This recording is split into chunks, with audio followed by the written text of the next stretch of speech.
Hi everyone, it's Claire at Butterfly Collection. Welcome to this week's vlog.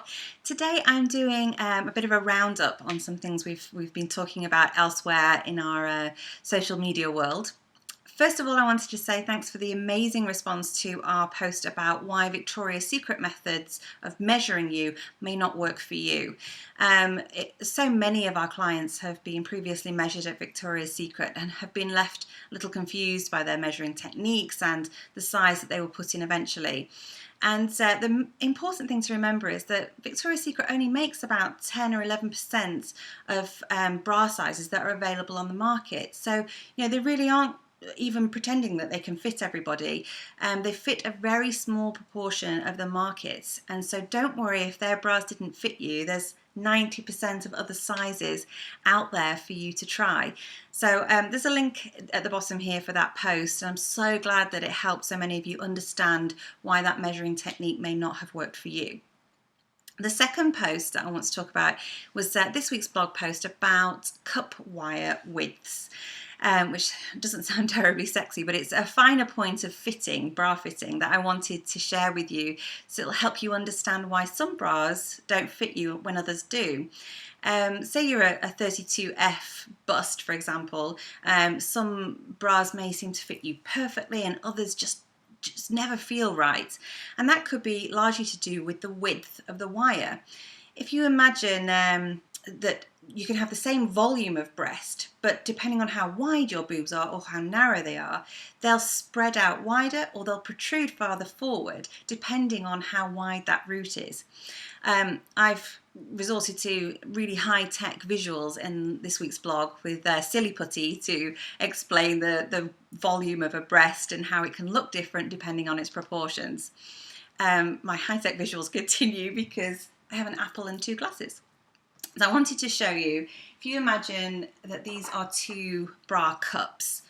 This one is wider, you can see that's wide all the way down, and this cup is narrower and actually narrows as it goes down as well. Now, if we're to put our breast apple into the narrower cup, it just won't fit, and there's this gap at the bottom. If we put it into the wider cup, then it fits in perfectly and there's no gap at the bottom. That's exactly the same with breasts. If you have a wider breast, you're going to need a wider cup. Otherwise, you're going to get the gap at the bottom of your cup. Now, I want to point out though that some women will always get a gap at the bottom of their cup, and this is perfectly normal.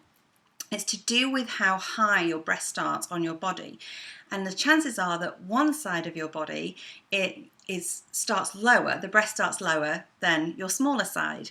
You always fit to your larger breast. It's very important that you fit to your larger breast. And so that breast may feel flush at the bottom of your cup, right next to the wire. Hooray, everything fits beautifully. And on your smaller side, you've got like a finger or two fingers worth of empty cup at the bottom. If you just stand in the mirror without your bra on and lift your breasts, you'll probably notice that the root of your breast starts higher on one side than the other. That means you're always going to get a gap on your smaller side. It's nothing to worry about. It's, as long as you're fitted on the right side, then you should be good. Okay, so the last fit point I wanted to talk about was about strap adjustments when you're trying on a new bra. This is something that's come up quite a bit this week, so I just wanted to reiterate this point. Use my trusty headless model. When you try on a new bra, the straps are probably going to be very slack because they may have just come straight from the manufacturer. You have no idea who's tried it on before. So the straps need to be adjusted to your body. You can see on this side that this cup the strap's been adjusted and it's flush against the model and everything's good. On this side, we've got bagging. So you may put that bra on and think, oh, this cup's too big for me. It's too big for me, it's hanging away from my body. And that's because the strap hasn't yet been adjusted and the breast tissue lifted and smoothed into that cup to assess correctly whether that cup is big enough for you.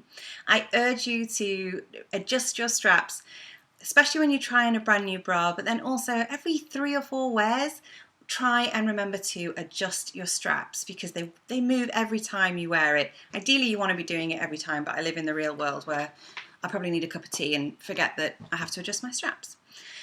I hope this little roundup helps explains further a few of the points that we've been covering in the blogs, and as always, shoot me an email if there's something particular that you want to see in the vlogs, and I'll see you in a couple of weeks. Thanks everybody.